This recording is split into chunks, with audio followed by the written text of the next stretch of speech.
Buenas tardes a todos los espectadores de 2020, Visión Perfecta, la política nacional e internacional. El día de hoy tenemos un invitado muy especial, José Jaime Uzcategui, representante a Cámara. José, ¿cómo has estado? Muchas gracias, Jorge. Un gusto para toda la audiencia, un saludo especial y gracias por este valioso espacio. Bueno, el día de hoy vamos a hablar de un tema muy importante para el país. Vamos a hablar sobre seguridad y claramente vamos a hablar sobre nuestra fuerza pública. Cómo ha estado la fuerza pública en este año de gobierno de Gustavo Petro. Pero antes quiero conocer un poco más sobre usted, representante. Cuéntenos por qué ingresó a la política, cuáles fueron esos motivos que lo llevaron a unirse a este mundo tan hostil y tan peligroso. Yo estoy en la política desde el año 2005 aproximadamente. Antes, como hijo del general Uzcategui, un militar que estuvo privado de la libertad varios años por una enorme injusticia que se cometió con él en el país, pues tuve que adelantar esa causa defendiendo los intereses y el buen nombre de un militar, pero son muchos los militares que han sido cuestionados injustamente y a quienes no se les ha reconocido su labor. Entonces me vi en la necesidad como hijo de salir a defender el buen nombre de mi padre y ya después, superada esa prueba de vida, me sentí motivado a entrar en la política para defender el buen nombre de todos los militares y policías de Colombia, sus condiciones laborales, su régimen de salud, la atención a las víctimas de la fuerza pública, en muchos otros temas que los involucran, convencido que ayudando a nuestra policía y nuestros soldados estamos contribuyendo a la seguridad y la tranquilidad de todo el pueblo colombiano.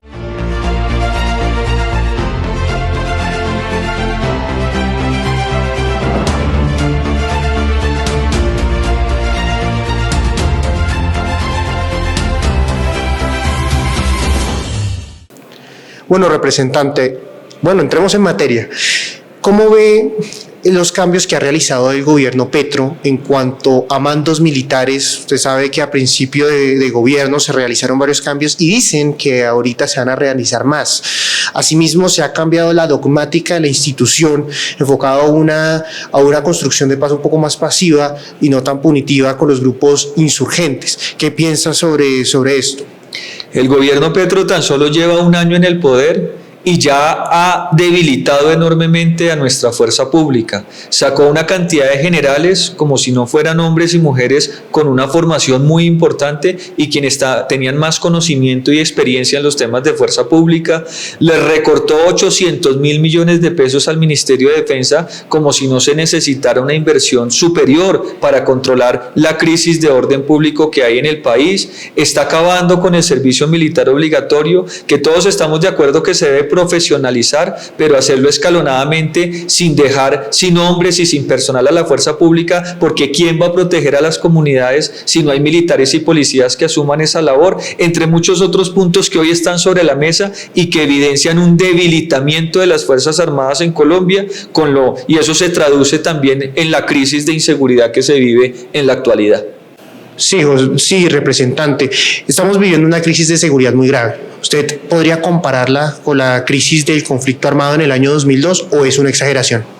Estamos prácticamente en las mismas condiciones que estábamos en el 2002. Las extorsiones se han duplicado. El caso de secuestro, tanto extorsivo como simple, también se ha duplicado. Tenemos cerca de 144 víctimas de secuestro en lo que va corrido de este gobierno. Las masacres o los homicidios colectivos también se han incrementado. Los casos de sicariato, el fleteo, los delitos comunes, es decir, y eso agregándole las hojas de coca y los cultivos ilícitos que también están por todas partes en Colombia, pues generan una bomba de tiempo para el país y ojalá Gustavo Petro no acabe con este país en los 3 años que le quedan, porque después pensar que va a llegar un nuevo presidente Uribe o alguien con ese talante a tratar de poner orden va a ser muy difícil por el daño que ya se le ha ocasionado al pueblo colombiano. Claro, pero bueno, el presidente Petro ha hablado sobre paz. Usted en estos momentos trabaja en la Comisión Accidental de Paz y realmente él tiene un enfoque para la paz total con grupos como el ELN y las disidencias de las FARC, un proyecto para abarcar totalmente la paz. ¿Cuál sería su concepción desde su visión profesional para lograr la paz en Colombia? En lo particular fui ponente de la ley de paz total del gobierno con la cual está negociando con estas estructuras criminales y le dijimos 5 cosas. No negocie de espaldas a la fuerza pública. trató de debilitar el Consejo de Seguridad Nacional y dejó por fuera a los militares y policías de alto mando de las negociaciones. No negocie de espaldas a la justicia. Petro se siente emperador y jefe del fiscal y va diciendo que hay que liberar a unos criminales que hoy están en las cárceles, y eso no es así porque aquí hay independencia de poderes. No negocie de espaldas a los alcaldes y gobernadores. ¿No vieron el llamado a los gobernadores pidiendo libertad y orden porque la situación en los territorios se salió de cualquier control? No negocie de espaldas a la comunidad internacional. Es que aquí hay unos parámetros y los delitos de lesa humanidad no pueden ser objeto de amnistías o indulto porque eso va en contravía de lo que es la normatividad internacional. Y lo más importante de todo, no negocie de espaldas a las víctimas. Y no solamente se está negociando de espaldas a las víctimas, sino que se está generando nuevas víctimas en el país. Entonces, insisto que eso es una bomba de tiempo, Jorge. ¿Usted cree que la JEP está haciendo bien su trabajo? La JEP ya va a completar desde el 2017 o 18 que se terminó de reglamentar ya prácticamente 5 años de funcionamiento y no hemos visto las sanciones que dijeron que iban a imponer, no hemos visto la reparación de las víctimas que se dijo que se iba a ejercer y no vemos cuál es la verdad. En el caso particular mío, que les comenté la historia de mi padre sin ahondar en él, que es el caso de la masacre de Mapiripán, sale Martín Sombra, un guerrillero, a decir que fueron las FARC y no los paramilitares los que cometieron la masacre de Mapiripán. Entonces, ¿cuál justicia si esto es a medias y sobre todo no hay sanciones ejemplarizantes para los criminales de lesa humanidad? ¿Qué se le debería decir a la JEP para mejorar? ¿O se debería realizar otra corte? ¿O cómo mejorar este ámbito de justicia y verdad? Esta jurisdicción especial tiene 10 años más de funcionamiento y se podría prorrogar un tiempo más el funcionamiento de esa jurisdicción. Necesitamos decisiones rápidas, que haya una verdadera justicia restaurativa, que las víctimas se sientan reparadas en su dolor y en su dignidad. Y si eso se logra en alguna medida, si ubicamos las personas desaparecidas, si los criminales no se les entrega curules gratis en el Congreso, sino que se les obliga a reconocer la verdad y a reparar a sus víctimas, podemos avanzar. Pero la gran preocupación en este momento, Jorge, es qué va a pasar con el ELN. Ellos también van a querer una JEP 2.0 para ellos, también van a querer curules gratis en el Congreso, también van a querer impunidad y que les den salarios multimillonarios, emisoras comunitarias, esquemas de protección, proyectos productivos. Y para las víctimas, ¿qué? Esta es la ley del embudo, la paz del embudo, que es la boca grande para los victimarios y las migajas para las víctimas y quienes han sufrido esta guerra. Así que no podemos seguir así y ojalá la JEP asuma esa tarea histórica de equilibrar la balanza y no inclinarse a favor de los victimarios. Pero bueno, sigamos hablando de los militares, de los veteranos. ¿Cuáles son las necesidades de los veteranos en estos momentos y qué puede hacer José Jaime Uzcategui y el Centro Democrático para ayudarlos? Mi invitación es a que todo el pueblo colombiano rodee a su fuerza pública, los que están en actividad, los que están en retiro. Ellos reclaman que se mejore su subsistema de salud, que tengan la remuneración debida, el bienestar de sus familias, no como esta sargento que fue secuestrada con sus 2 niños pequeños o como tantos otros que han sido perjudicados, porque necesitamos que ellos cumplan con su deber, pero tengan a sus familias en buenas condiciones para que puedan trabajar, que haya seguridad jurídica. Hoy un militar, un policía tiene miedo de actuar porque eso le puede significar la cárcel, pero a veces si no actúa puede terminar en un cementerio también por la actuación de los grupos criminales.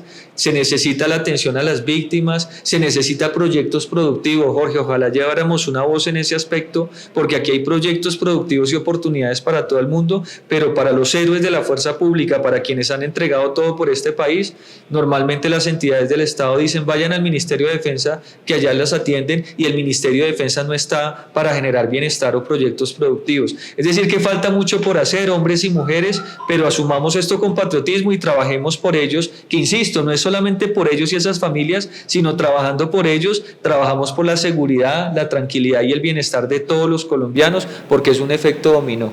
Protegemos a quienes nos protegen. Claro que sí, representante. Dele un último mensaje a todas las personas que nos están viendo, personas de todo el país que ven Emisora Punto 5 y las redes de Jorge Barón Televisión, a los militares que también son fanáticos de estos medios. ¿Qué mensajes les puede dar? Pues un agradecimiento muy especial. Gracias por tenernos aquí en el Congreso llevando esta vocería en nombre de la gran familia militar y policial. Tenemos que seguir trabajando para que no haya un soldado o un policía más masacrado en Colombia y para que esas familias tengan todas las condiciones para seguir sacrificando su tiempo y su trabajo por la seguridad de todos los colombianos. Rodeemos a la fuerza pública, no solamente es hacerle al soldado así en la carretera. Yo normalmente llevo unos kits de aseo y procuro cuando voy por carretera entregarle eso y darle la mano a un soldado o un refrigerio y decirle que no está solo. Hagamos lo propio con soldados en las carreteras y con policías en las calles porque son los héroes. Ahora que estamos cumpliendo 200 años de historia republicana en Colombia, no se les olvide que primero hubo ejército que república, y para que esta república se mantenga en pie tenemos que cuidar a nuestras Fuerzas Armadas y ese es un deber que tenemos todos los colombianos, así que esa es una invitación respetuosa y que ojalá nos sigan acompañando. Somos el equipo de la seguridad en Bogotá y que sigan creyendo en nosotros y apoyándonos, que podemos hacer una diferencia con esta generación joven que trabaja por Bogotá. Claro que sí, señoras y señores, 2020, visión perfecta de la política nacional e internacional. Escuchó la voz de un hombre valiente, un hombre trabajador y un hombre con un gran corazón por los colombianos y por nuestra fuerza pública. Los estaremos viendo con más congresistas, senadores, concejales y ediles próximamente en 2020. Muchas gracias.